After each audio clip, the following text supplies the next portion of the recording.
তাহলে তুমি বরং তার সঙ্গে এমন ব্যবহারই করো সে যেন কোনো বিধর্মী, সে যেন অপরাধী। একদিন পিতর এগিয়ে এসে যিশুকে জিজ্ঞেস করলেন, প্রভু, আমার ভাই বোন যদি আমার প্রতি অন্যায় করে তবে তাকে আমরা কতবার ক্ষমা করব? উত্তরে যিশু বললেন, আমি বলছি 7 বার কেন, 70 গুণ 7 বার। তাই স্বর্গরাজ্যের এই তুলনা দেয়া যেতে পারে। এক ছিলেন রাজা, যিনি তার কর্মচারীদের সঙ্গে দেনাপানার হিসাব নিকাশ করতে বসেছিলেন। তিনি হিসাব নিকাশ করতে বসেছেন, তখন এমন একজন সেখানে আনা হলো যার কাছে তার কোটি কোটি টাকার ঋণ ছিল।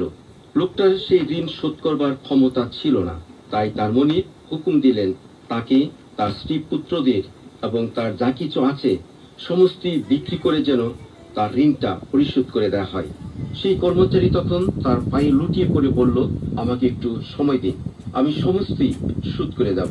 এতে সেই কর্মচারীর উপর মনিবের